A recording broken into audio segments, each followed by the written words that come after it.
Welcome to Lesson 2, Safety and Emergency Response Training.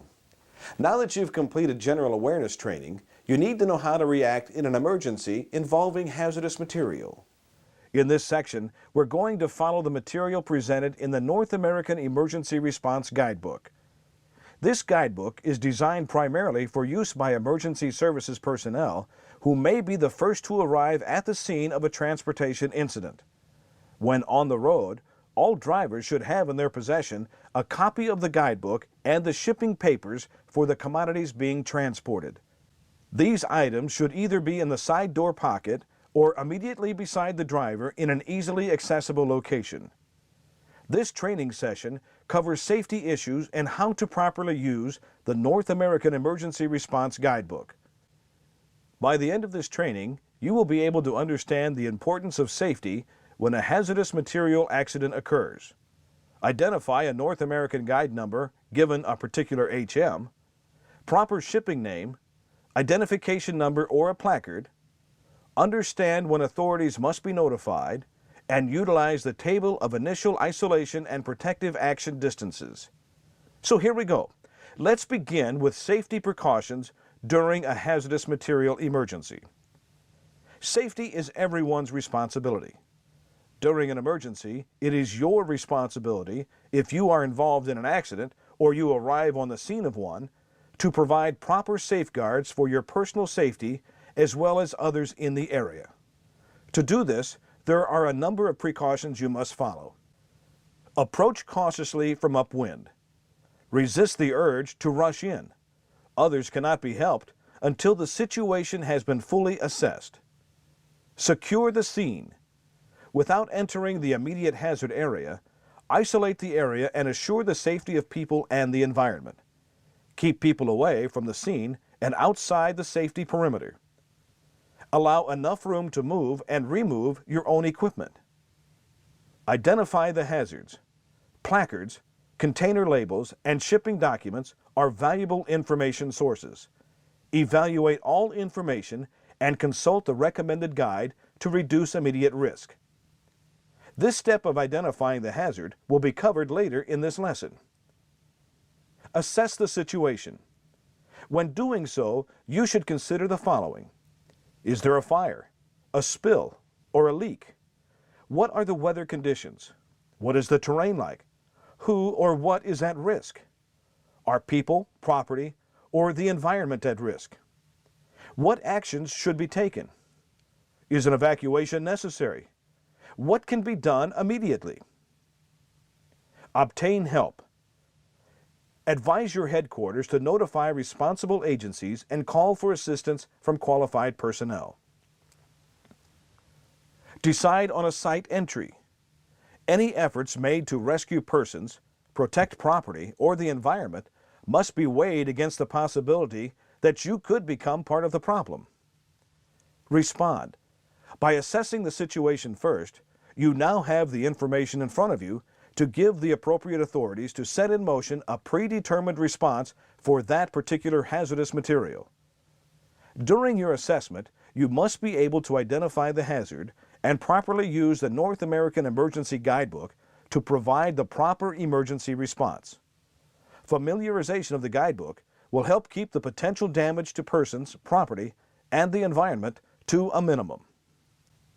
Above all, do not walk into or touch spilled material. Avoid inhalation of fumes, smoke, and vapors. Even if no hazardous materials are known to be involved, do not assume that gases or vapors are harmless because of a lack of a smell. Here's how to use the North American Guidebook during an incident involving dangerous materials. This guidebook is divided into 4 sections. The first section, with the yellow border, is the index by 4-digit ID numbers.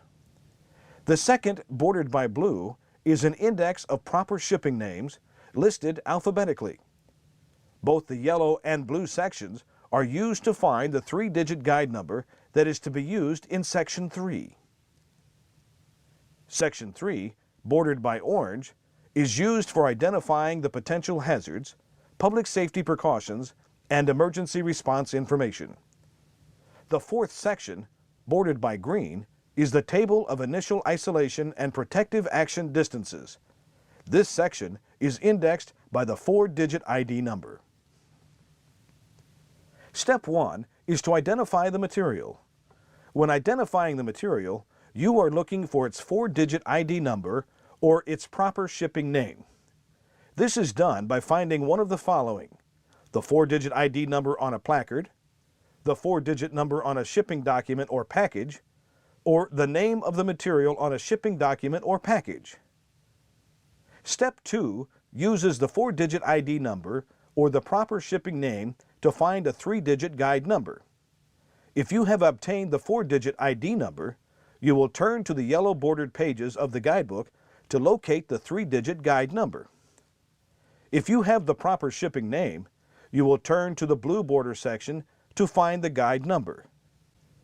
Once you obtain the 3-digit guide number, turn to the numbered guide section bordered by orange of the guidebook to obtain the response information.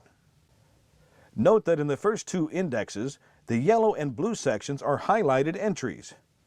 If the index entry is highlighted, turn to the Table of Initial Isolation and Protective Action Distances bordered by green and locate the ID number and proper shipping name. Follow the directions in this guide first. If directed to do so, begin the protective action measures immediately as outlined in this table. When you cannot locate the 4-digit ID number or the proper shipping name, and the placard is visible on the vehicle, turn to a table of placards on pages 16 and 17 in the guidebook. Identify the placard and the 3-digit number associated with that placard. Then, turn to that 3-digit number guide section in the book and follow the response directions. Let's take a look at the 3-digit number guide section. The first guide is number 111.